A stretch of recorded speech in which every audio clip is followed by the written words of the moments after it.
Bienvenidos a su programa Desenlaces. Hoy tenemos como invitada a una abogada, quien es magíster en Ciencias Políticas, también en Derecho Constitucional Internacional y en Derechos Humanos.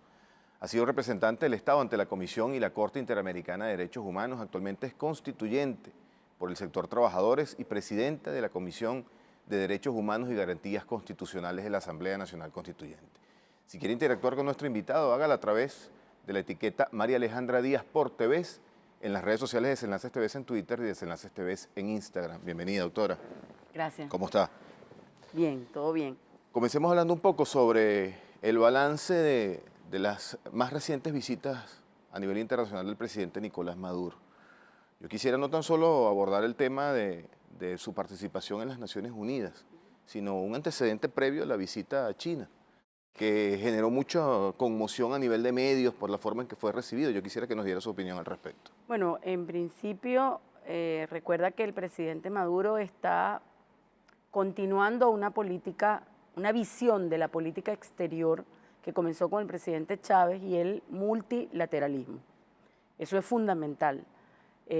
Nuestros aliados, después que el presidente Chávez entendió, además, promulgó, propulsó y ayudó con cambiar la visión geopolítica del mundo, planteando incluso que era inadecuado tener un solo polo de poder, la unipolaridad, por las implicaciones que esto traía al mundo entero.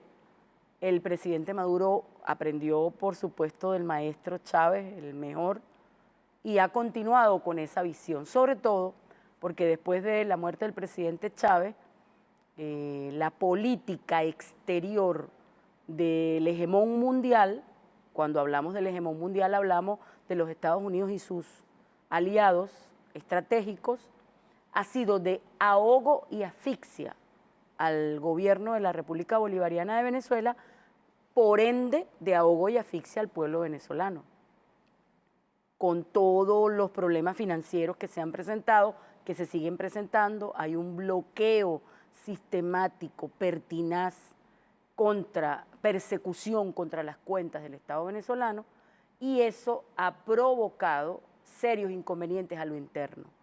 Y en esa visión el presidente Maduro lo que busca es afianzar los vínculos con otras potencias emergentes, que ya hoy son potencias que discuten incluso la unipolaridad. En este momento podemos hablar incluso de una tripolaridad: Rusia en lo militar, China en lo financiero, digamos, económico, comercial, y Estados Unidos en lo financiero. Eso es indudable.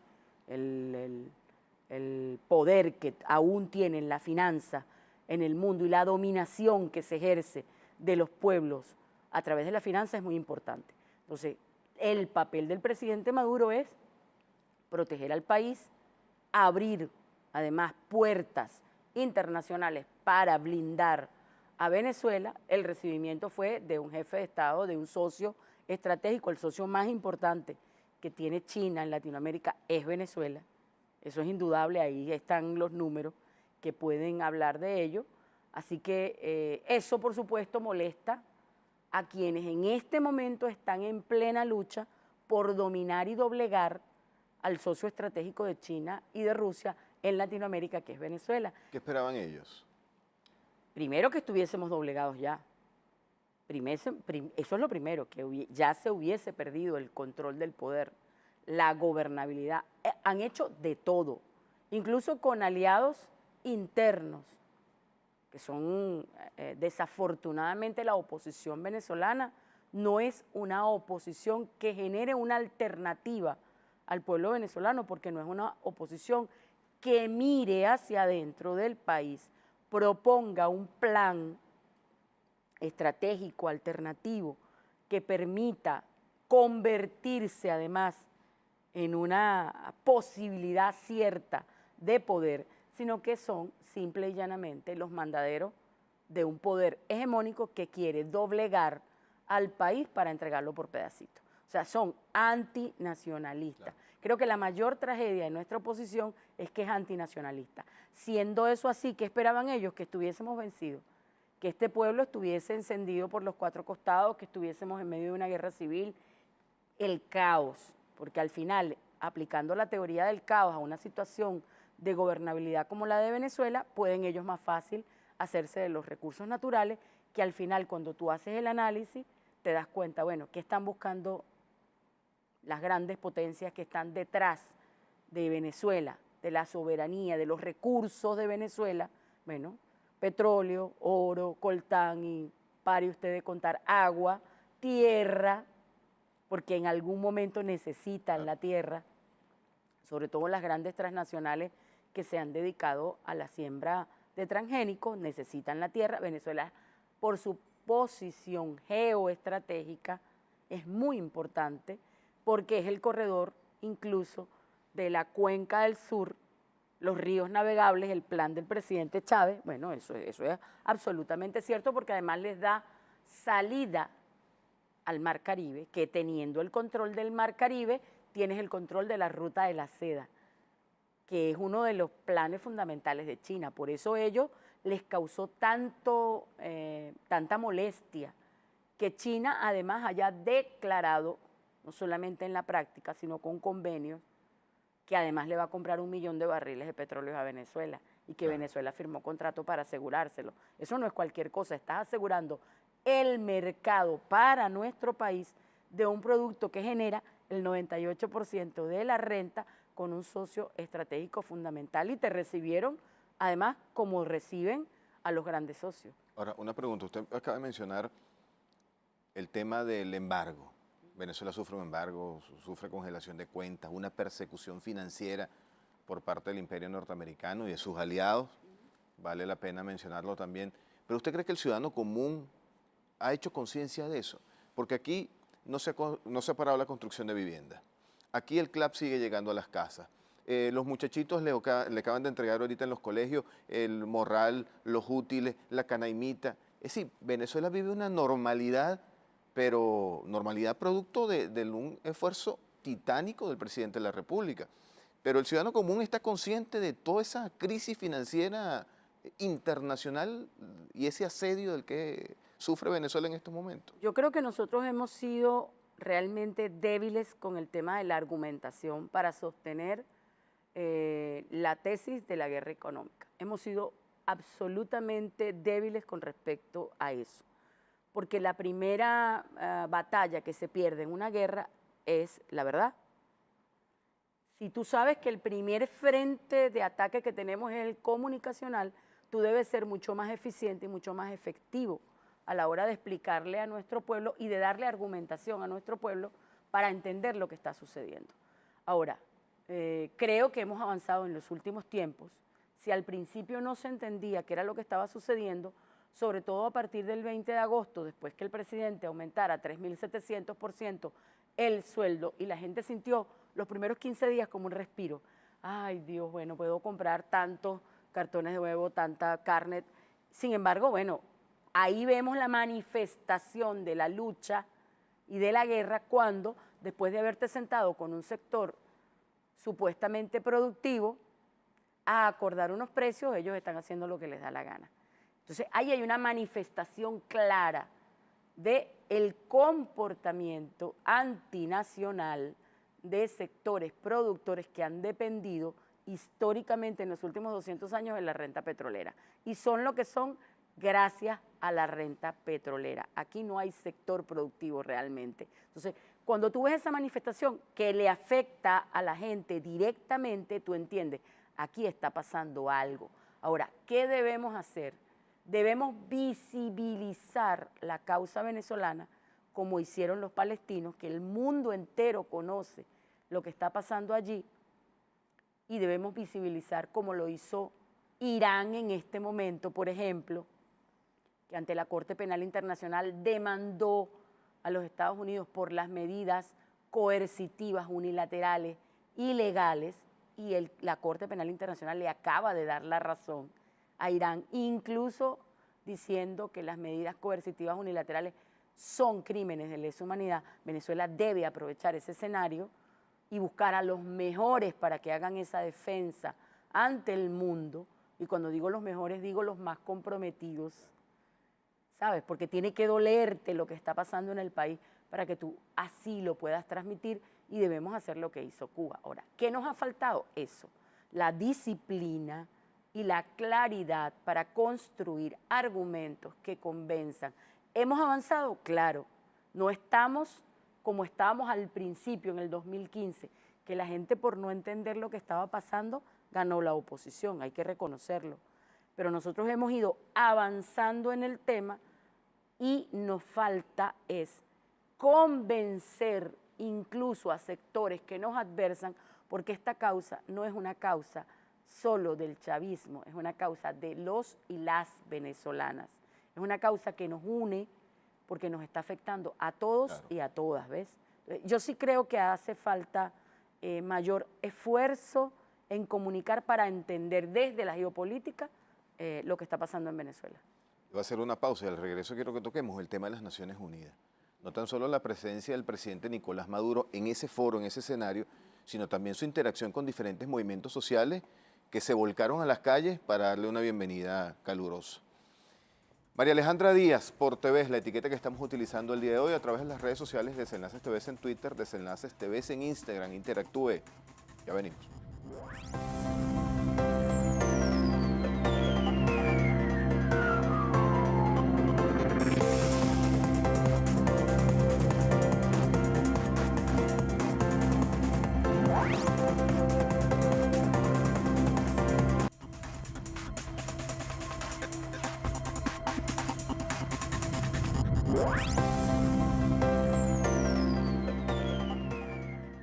Seguimos con más de su programa Desenlaces, acompañado de María Alejandra Díaz.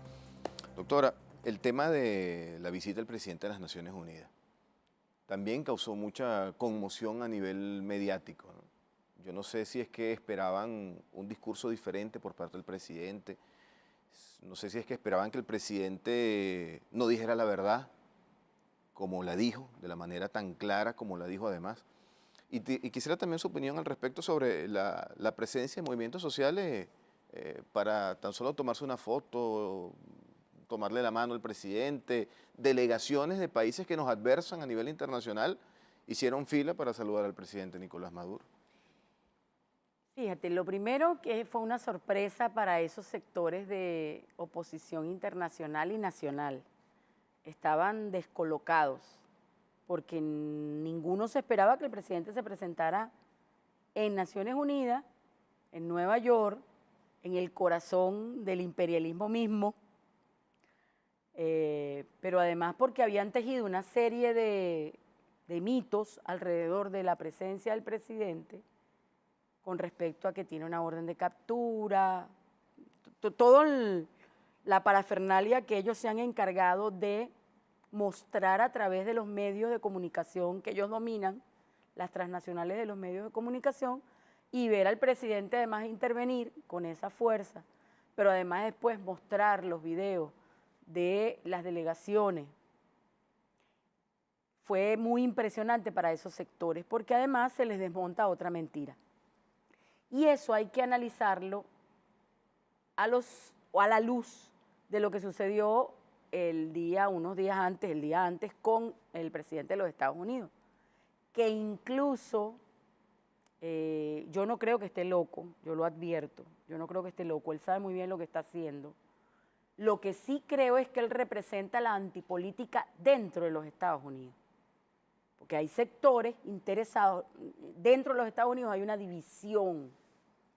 Trump representa el nacionalismo extremo, la recuperación de América para los americanos, es el más conspicuo representante de la doctrina Monroe norteamericana. Y el presidente Maduro, en contraste, el centro de su discurso fue comparar, contrastar la doctrina Monroe y la doctrina emancipatoria de Simón Bolívar. Eso es muy importante. Creo que eso hay que rescatarlo, merece la pena estudiarlo, pero además cuando Trump hacía su discurso, estaba dando su discurso, se burlaban de él, se rieron de él, cosa que no sucedió con el presidente de Venezuela, porque además lo que estaba planteando era muy serio. No se rieron con él, se rieron de él. De él, no, se rieron de él, por eso me refiero. Por eso es muy importante el lenguaje. En este caso, el presidente Maduro lo plantea desde el punto de vista histórico, la visión encontrada, contraria de la doctrina Monroe y la doctrina emancipatoria bolivariana, lo importante de Bolívar y el drama de lo que está viviendo Venezuela producto de medidas coercitivas, unilaterales, ilegales, además hay que decirlo. El presidente también dibuja la situación, desnuda la situación de querer utilizar el sistema multilateral para justificar una intervención militar en Venezuela, denuncia esa situación y con su franqueza gana incluso gente, parte de las delegaciones de países que no son afines a Venezuela o que en este momento están sirviendo incluso de punta de lanza para atacar ante la Corte Penal Internacional a Venezuela, al propio presidente de la República, fuesen a saludar al presidente, a reconocerle la valentía de hacer lo que hizo. Y por otra parte, a pesar de que eso se ha hecho menos visible, está el tema de los movimientos sociales y el reconocimiento a Cuba y Venezuela por parte de los movimientos sociales norteamericanos, porque no podemos generalizar. Cuando uno habla de Norteamérica no puede generalizar. Ahí hay gente consciente, gente que está luchando. Así es. Ese propio país está siendo atacado y demolido por las fuerzas de los intereses de la financiarización del movimiento financiero mundial, global, pero además por sus propios demonios internos, como son la pobreza, el analfabetismo, y pare usted de contar la crisis que hay dentro de los Estados Unidos con vivienda, los desahuciados, con salud. Es decir, él tampoco la tiene fácil. Lo que pasa es que, bueno, siguen siendo el imperio financiero porque tienen la maquinita de hacer dólares y nadie se ha enfrentado a ese fraude monumental que eso significa, más allá de que Venezuela lo ha denunciado en distintos escenarios. Eso es muy importante. Un tema que usted maneja bien, yo quisiera que nos diera su opinión sobre la visita del canciller Jorge Arreaza al Consejo de Derechos Humanos de las Naciones Unidas. Tuvo una reunión con la expresidenta Michelle Bachelet, que ahora está al frente de ese consejo. Quiero que nos dé su opinión al respecto. No, bueno, muy importante. A veces yo siento que el canciller desafortunadamente pareciera un espadachín, él solo, tratando de pelearse con un sistema multilateral que está montado después de 1948 para justificar invasiones por vía del soft power o del poder suave. Digamos, en términos de lo que está sucediendo en este momento, nosotros estamos viendo cómo desde siempre se utiliza la excusa de los derechos humanos para justificar invasiones. Lo vimos en Kosovo, lo vimos en Sudán, dividieron Sudán, lo vimos en Palestina, la violación extrema de los derechos humanos, un genocidio ante los ojos del mundo y la ONU no hace absolutamente nada. Es un ministerio de colonias pero grande y ese sistema multilateral al que Chávez tanto criticó y que nosotros debemos seguir abogando por su modificación.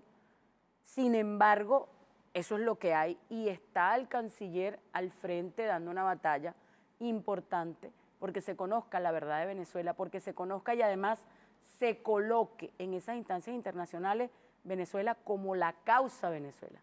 O sea, el problema venezolano interno, producto de la asfixia y del acoso financiero que le tienen al país, que además dependen un 98% de los ingresos petroleros, está causado por un agente externo, parte de la bancocracia mundial, de la corporatocracia mundial, que han decidido acabar con un proyecto alternativo que demostró, porque Chávez lo demostró, que funciona. Y ahí están las cifras ante UNESCO, ante CEPAL, ante FAO. Entonces, esa es la verdad de Venezuela, esa es la causa venezolana. ¿Qué siento yo? Bueno, que necesitamos más acompañamiento por parte de nuestros cuadros en, en la diplomacia. Creo que debe hacerse una selección aún más certera, sobre todo en las embajadas que tienen sede en las multilaterales, porque allí es donde se está dando la batalla para justificar a través de una supuesta crisis humanitaria la intervención en el país. Así que la tarea del canciller es titánica, nada fácil. Pero bueno, le reconocemos su labor, su empeño, su trabajo. Incluso hemos sabido de sedes diplomáticas en donde cuando llega el canciller, entonces empiezan a hacerse las reuniones y a tratar de solventar. No, eso tiene que ser un trabajo permanente. Hay que ayudar al canciller en la tarea diplomática. Esa es nuestra tarea.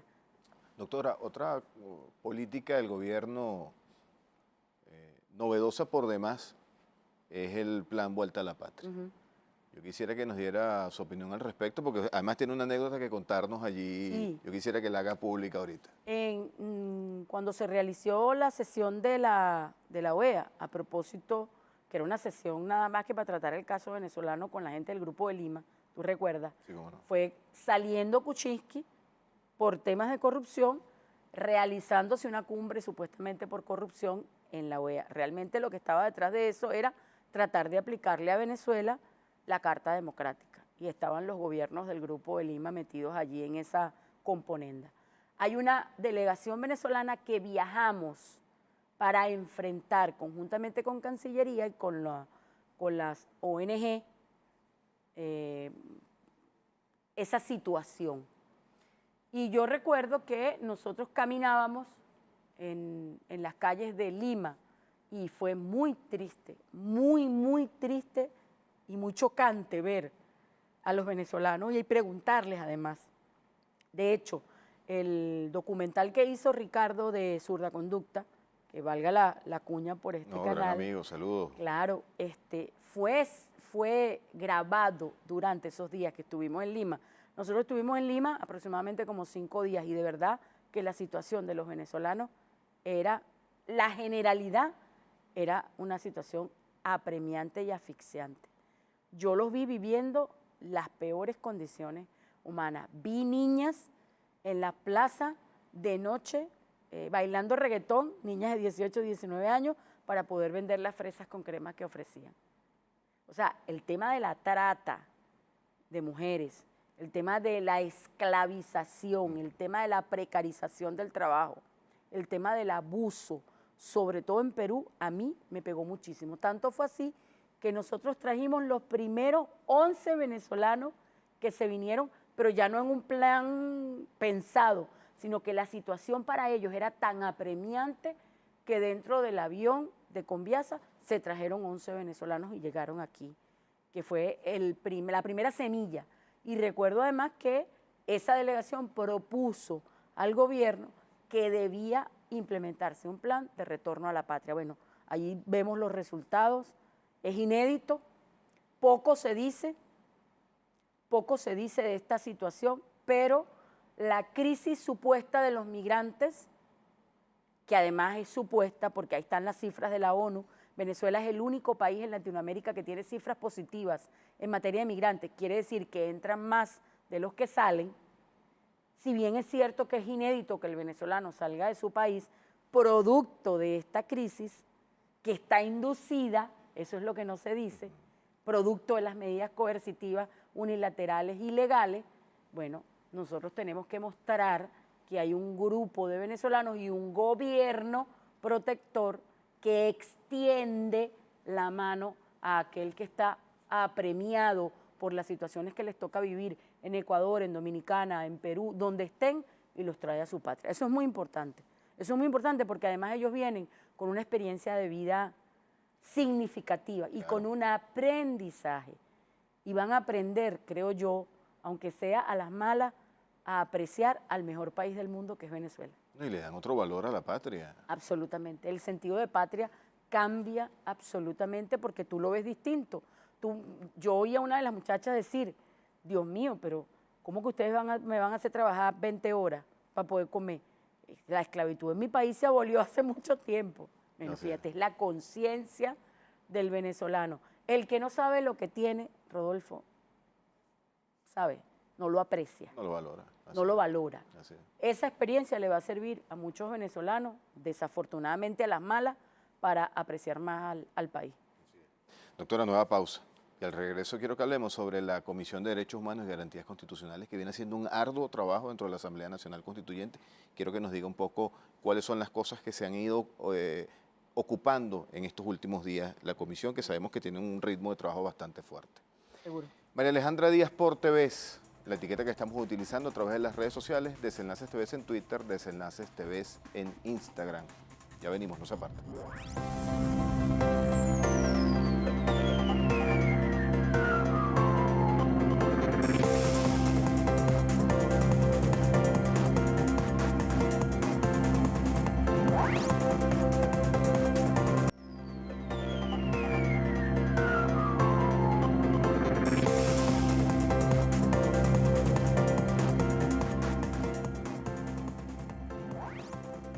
Estamos de vuelta en su programa Desenlaces, acompañado de María Alejandra Díaz, constituyente de la Asamblea Nacional Constituyente y presidente de la Comisión de Derechos Humanos y Garantías Constitucionales.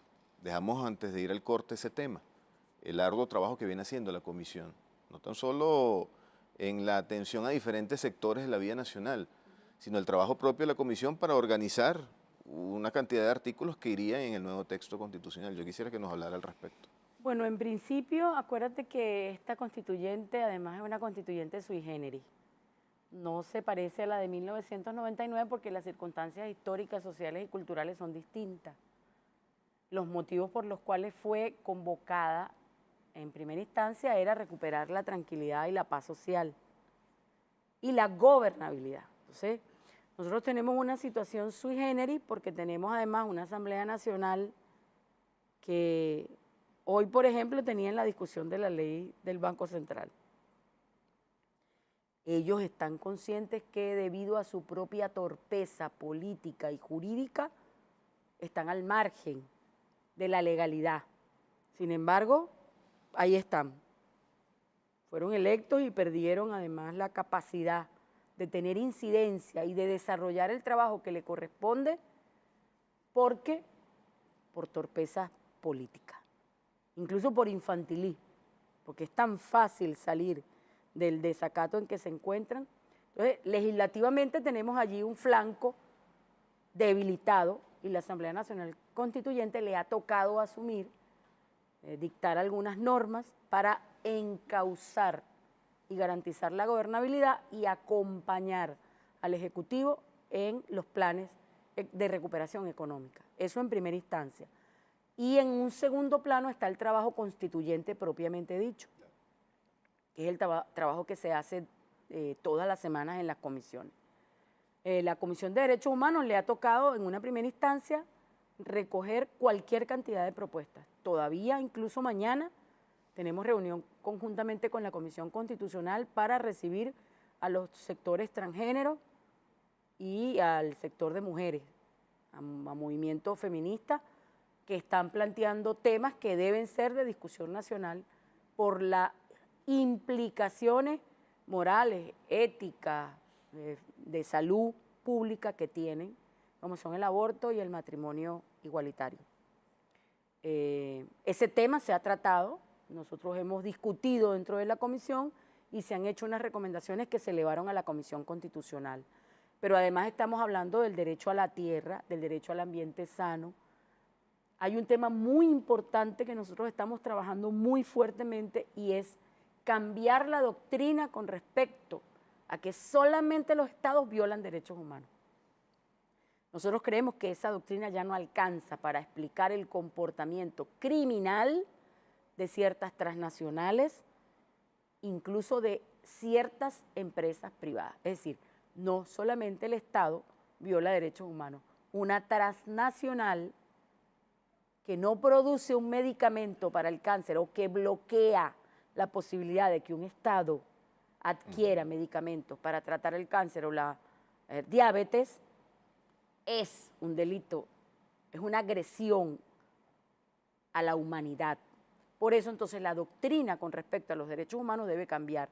debe extenderse la responsabilidad en materia de derechos humanos a transnacionales, sectores privados que violen estos derechos fundamentales. Esa es una línea estratégica que está trabajando la Comisión de Derechos Humanos, pero además nos ha tocado, como tú bien sabes, atender a algunos sectores campesinos, que fue un tema muy álgido que nosotros atendimos en la comisión y bueno, afortunadamente se direccionó a una comisión especial que maneja la vicepresidencia y el propio presidente de la Asamblea Nacional Constituyente, pero nos ha tocado atender, por ejemplo, a los afrodescendientes que tienen una posición, la tienen desde antes y la mantienen ahora con respecto a su participación y visibilización en la Carta Magna y, bueno, muchísimos sectores.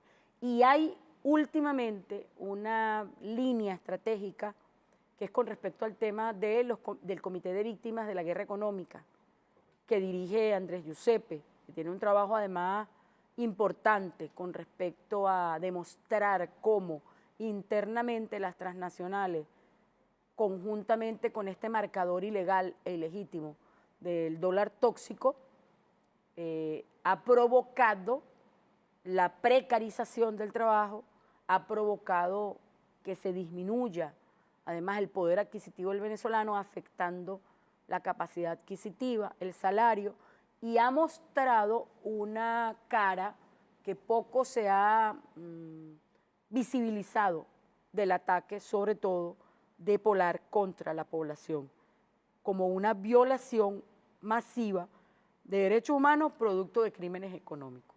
Es muy interesante esa línea de trabajo.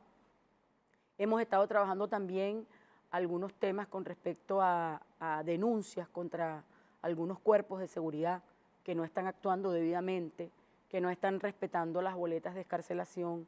Es decir, ahí tenemos un trabajo de hormiguita. Así es. Quizás no hemos hecho mayor alarde del trabajo que se viene haciendo, pero todas las comisiones, cada una en su área, afortunadamente hemos trabajado armoniosamente en avanzar, en resolver temas de la coyuntura, pero además en resolver temas que tienen que ver con el plan mayor, que es blindar la Constitución con avances progresivos de derechos fundamentales que están en ella, incorporando incluso algunos otros derechos que no estaban abiertamente involucrados, como sí sucedió con Bolivia y con Ecuador, que como aprendieron de nosotros, pudieron avanzar mucho más rápido en derechos fundamentales, como por ejemplo el derecho al agua, el derecho a un ambiente sano, el derecho a la tierra como tal, ya no solamente en la ley de tierra, pero además a la semilla, fíjate lo importante. Todo eso se está trabajando dentro de la Comisión de Derechos Humanos de la Constituyente. ¿Cuáles son las principales demandas o solicitudes que hacen los diferentes sectores que acuden a la comisión? Variados sobre todo el tema. Fíjate, hay una concepción que a mí me ha tocado explicarle a la gente, porque los venezolanos, en virtud del aprendizaje que Chávez nos dejó, del conocimiento que tenemos de la Constitución, del propio discurso nuestro de que somos un Estado constitucional de los derechos humanos y somos un Estado constitucional de los derechos humanos porque se constitucionalizaron los derechos fundamentales que antes aparecían como simples declaraciones políticas. En el caso de la Constitución de la República Bolivariana de Venezuela ya son una obligación por parte del Estado, el de cumplimiento, protección y garantía. Ahora bien, quizás lo que más resiente la gente o lo que más reclama es que un asunto privado, como por ejemplo el tema de la vivienda, es una violación, se traduce en una violación de derechos humanos. Se traduce en una violación de derechos humanos si el Estado no te garantiza la protección. Es lo que yo le digo a la gente. De otra manera, te toca a ti mediar con quien tienes el conflicto. O sea, la confusión entre un asunto entre particulares y trasladarlo a la esfera de la violación de derechos humanos es un poco lo que nos ha tocado mediar, nos ha tocado enseñar. Pero fíjate, hay un detalle que sí es importante. En esos casos, el Estado garantiza la gratuidad de la defensa, la gratuidad de la justicia. Nosotros no hemos alcanzado todavía en esos niveles, porque claro, como son derechos prestacionales, el Estado tiene que invertir cantidades de dinero. La defensa pública, por ejemplo, no tiene defensoría para temas de inquilinato, claro, que es un tema tan sentido, sobre todo siendo una política estratégica del Estado, del gobierno, el tema de la vivienda. Correcto. Ahí hay una contradicción, ¿ves? Correcto. Entonces, ahí nos ha tocado trabajar, todavía nos toca trabajar y avanzar en garantizar esos niveles de atención adecuada a la población. Creo que eso es una de las cosas que más se resiente, el tema de la situación del Poder Judicial. Es un tema, pero álgido, porque además allí es donde se ve desde el momento en que actúan los cuerpos de seguridad hasta el juez, claro, que por cualquier razón no hace su trabajo adecuadamente. Allí hay una debilidad institucional que ocasiona la violación de derechos humanos. Entonces, ese tema del Poder Judicial es un tema álgido, un tema problemático, es un tema que merece la pena estudiar. Nosotros hemos propuesto, incluso desde la comisión, conjuntamente con la Comisión de Justicia, con Julio García, su presidente, la intervención del Poder Judicial como se hizo en el 99, para adecentar, para garantizar efectivamente la justicia gratuita, el debido proceso, la tutela judicial efectiva, las garantías constitucionales establecidas. Creo que ese es uno de los temas más álgidos que nos ha tocado lidiar dentro de la Comisión de Derechos Humanos. Hace pocos días tuvimos al doctor Germán Escarrá aquí en el programa y nos señalaba que el texto constitucional estaba, pues, en líneas generales, bastante avanzado. Habló inclusive de un porcentaje superior al 80% del trabajo que venían haciendo las comisiones para nutrir a la Comisión Constitucional. Y mencionaba uno de los ejemplos de la Comisión de Derechos Humanos y Garantías Constitucionales, que tenía un trabajo impecable, que tenía un trabajo al día y que había aportado insumos suficientes para la Comisión Constitucional. Bueno, nosotros tenemos un equipo pequeño, un equipo pero muy bueno, afortunadamente, donde tenemos además filósofos, gente que piensa complejamente, tenemos gente que viene de las luchas de los 60, que fue perseguida, que estuvo exiliada por los gobiernos de la Cuarta República, que fueron parte de la Liga Socialista, que están con nosotros, son nuestros compañeros, pero así tenemos educadores con nosotros. Entonces, ese equipo se ha dedicado a pensar incluso el tema de los derechos humanos. O sea, ¿para qué? ¿Por qué es un derecho fundamental? ¿Puede, por ejemplo, una preferencia sexual considerarse universal? O sea, esas preguntas filosóficas, claro, profundas, son los trabajos de investigación que ha hecho la Comisión de Derechos Humanos. Nosotros nos hemos tomado nuestro trabajo muy en serio y el equipo que nos acompaña también. Yo le agradezco las palabras al doctor Escarrá. Es cierto, casi todas las comisiones hemos aportado, pero todavía el texto no es definitivo, eso hay que decirlo. Por allí han circulado algunas propuestas y le venden a la gente que el texto constitucional ya está listo.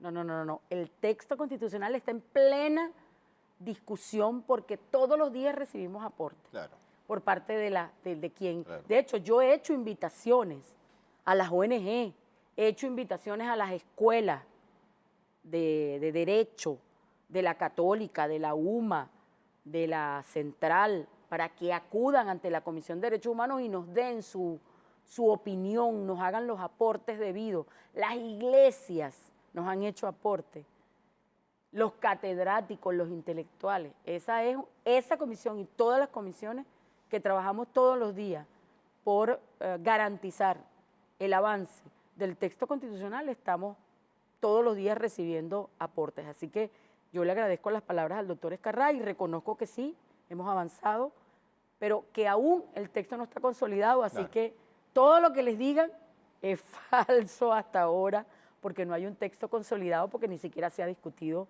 en la Comisión Constitucional. Así es. Doctora, última pausa. Al regreso quiero que hablemos un poco sobre la importancia en esta Venezuela que vivimos nosotros de tener una Asamblea Nacional Constituyente, una especie de balance en este año de gestión. Hoy en día nos hemos acostumbrado a tener ese brazo allí en apoyo a las políticas del gobierno, que es la Asamblea Nacional Constituyente. Pensar en este momento no tenerla sería retroceder 12 meses atrás y la Venezuela de violencia, de terrorismo, de muerte que vivió lamentablemente nuestro país hace unos escasos meses. Yo quisiera que nos diera su opinión al respecto, un balance de este primer año de gestión. María Alejandra Díaz por TV es la etiqueta que estamos utilizando a través de las redes sociales, Desenlaces TV en Twitter, Desenlaces TV en Instagram. Última pausa, no se aparte, ya venimos.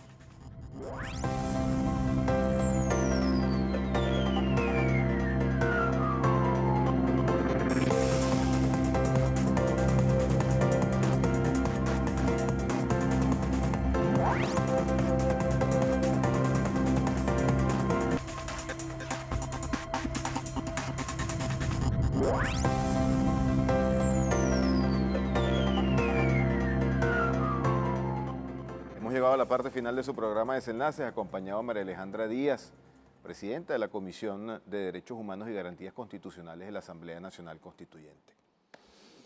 Doctora, el tema no tan solo de la pacificación del país, que fue producto realmente de la convocatoria que hizo el presidente Nicolás Maduro a una Asamblea Nacional Constituyente, sino la importancia que tiene la Asamblea Nacional Constituyente en estos momentos para la vida cotidiana del venezolano. Yo quisiera que nos diera su opinión.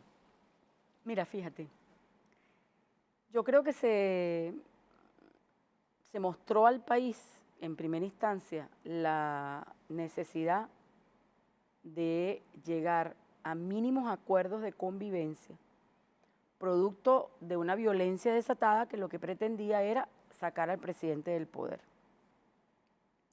Cuando tú hacías el análisis de lo que estaba sucediendo en el momento, constitucionalmente había varias salidas. Una de ellas era decretar el estado de conmoción, reconocer la guerra interna y para la calle, a enfrentar a esos grupos. Pero nosotros sabíamos cuál era el escenario internacional que se estaba manejando. Ahora, el presidente convoca una constituyente que es la salida democrática, y además la más inteligente de todas. Porque en este momento, cualquier desbordamiento del poder constituido, cualquier fricción, cualquier problema que genere cualquier rama del poder público, es decir, el poder constituido, puede ser controlada por una Asamblea Nacional Constituyente. Imagínate el escenario negado, yo digo transmutado y cancelado, de que hubiese tenido éxito el magnicidio. Óyeme, no es cualquier cosa. ¿Cómo recuperabas la gobernabilidad en un escenario que es el peor escenario de todos? Tienes un proceso constituyente en marcha, que además es inacabado, según la teoría que establece nuestra Constitución. Ese proceso es permanente, porque por eso se habla de democracia participativa y protagónica. Ahí hay un concepto que es muy importante que involucremos y que entendamos que debemos desarrollar, que es la democracia decisoria. ¿Para qué? Para convalidar las decisiones del poder público y tengan certibilidad, certeza. Por eso hablamos de democracia decisoria, ¿ves? Eso es un tema de progresión de los derechos. Ahora, pensar en que no existe la Asamblea Nacional Constituyente en este momento es devolvernos a la situación de tensión permanente que teníamos cuando estaba la Asamblea Nacional publicando leyes inconstitucionales y la Sala Constitucional ejerciendo el control de la constitucionalidad sobre esas leyes que violaban la Constitución. Era la tensión permanente, era un choque entre ramas del poder público permanente, la tensión, la sensación de que no había seguridad jurídica. En este momento tenemos a una constituyente que, si bien la Asamblea Nacional sus decisiones no tienen implicaciones porque ellos mismos se deslegitimaron, la constituyente está allí para garantizar ya no solamente la paz ciudadana, porque fíjate que había un elemento que estaba atacando a la Constitución desde dentro, desde la institucionalidad, como era el Ministerio Público, por no hacer su trabajo, lo cual significaba que estos sectores violentos se sentían absolutamente autorizados por la falta de autoridad, valga la redundancia, para atacar y generar violencia en las calles, porque el Ministerio Público no estaba haciendo su trabajo, por omisión, que fue el primer acto de la Asamblea Constituyente fue poner orden. Bueno, señora, usted está separada del cargo y vamos a nombrar a Tarek William Saá como fiscal. O sea, ¿sabes? Entonces, contar en este momento de ataque, porque estamos en medio de una guerra, aunque no nos caigan las bombas, afortunadamente, nosotros estamos viendo, por ejemplo, el deterioro en las instalaciones eléctricas, producto de un bloqueo, producto de que secaron la fuente de ingresos. Vemos problemas en el transporte. ¿Producto de qué? Producto, además, de que no podemos importar porque no producimos lo que necesitamos. Vemos problemas con el suministro de alimentos. ¿Producto de qué? De que no sembramos, de que no hemos tenido conciencia y nos hemos esforzado por garantizar la soberanía, porque la soberanía es el poder de decidir. Y nosotros no podemos decidir porque tenemos esa falencia. Imagínate ese cuadro externo que afecta a lo interno sin asamblea constituyente. Lo que pasa es que como quizás las expectativas que se tejieron alrededor de la asamblea constituyente era enfrentar el tema económico y solucionarlo, y ha pasado un año y aún no se ve la fuerza efectiva, eficiente de la autoridad del Estado, ya no solamente de la constituyente. Entonces, por eso quizás la gente siente que no se ha logrado la finalidad, porque hay que entender también otra cosa. Esta Asamblea Constituyente decidió convivir con el poder constituido. Eso es importante decirlo. Claro, nosotros no somos en este momento avasallando al poder constituido. Nosotros hemos convivido con el poder constituido porque es la tesis que Chávez utilizó cuando en su momento convocó a la constituyente y tenía 82% de apoyo, pero en este momento más que tenemos polarización, que tenemos ataque desde afuera, la tesis de la cohabitación del poder constituido con el poder constituyente, y quizás eso es lo que la gente no quiere. La gente lo que quiere es la autoridad y soluciona y mete preso, y resulta que nosotros estamos conviviendo con ese poder constituido que tiene unas atribuciones que debe cumplir. Eso sí lo decimos nosotros. Claro. Debe ejercer la autoridad. En caso de que suceda algo extraordinario, nosotros tenemos un seguro que garantiza la paz y la gobernabilidad, que se llama Asamblea Nacional Constituyente. Y no nos damos cuenta de ello, menospreciamos a veces el trabajo que se hace desde allí, pero en realidad nuestro seguro para evitar una guerra civil interna, la gobernabilidad, es la Asamblea. Es que está activado un proceso constituyente y está garantizado en la Asamblea Nacional Constituyente de Venezuela. Excelente balance, doctora, pero tocó un tema que no quisiera dejar pasar por alto, que fue el del magnicidio frustrado. Yo quisiera que, no tan solo jurídicamente, sino como una venezolana, más nos diera su opinión sobre este ataque que además no lleva etiqueta de hecho en Venezuela. Es algo ajeno a nuestra idiosincrasia, es algo ajeno a nuestra cultura, es algo totalmente importado. Yo quisiera que nos diera su opinión al respecto. Mira, yo lo que creo es que esa amenaza está latente. Yo no creo que haya cesado. Ellos fallaron en esa oportunidad, muy peligroso además, porque no era solamente contra el presidente, era contra el alto mando militar y parte del alto mando ejecutivo. Y además el tema es que recuerda que ese plan se activó después que el presidente dictara el plan de recuperación económica. Correcto. Ahí hay dos medidas que yo creo que fueron el detonante de esa intentona, de ese magnicidio frustrado, que son el tema de el precio internacional de la gasolina y la monetización de las reservas en el Banco Central de Venezuela, porque estás afectando directamente intereses, no solamente de Colombia, que nos está haciendo una guerra a través de una geometría de la ocupación, sino de la Reserva Federal, porque con la monetización tú conviertes un activo, que son las reservas líquidas de petróleo, en dinero y sales de la crisis que tienes en el balance internacional. El Banco Central de Venezuela puede convertirse en el quinto banco del mundo, estás afectando la estabilidad del dólar, o sea, no es cualquier cosa. Claro. Entonces, por supuesto, ellos tienen que avanzar en los planes. Entonces, yo sí creo que eso no ha cesado, esa amenaza está allí latente y gracias a que está la Asamblea Nacional Constituyente, bueno, no van a poder en el peor de los escenarios, digamos, transmutado y cancelado, pero en el peor de los escenarios no van a poder porque existe una Asamblea Nacional Constituyente. Pido a nuestro director de equipo de producción una prórroga que me deben de programas anteriores.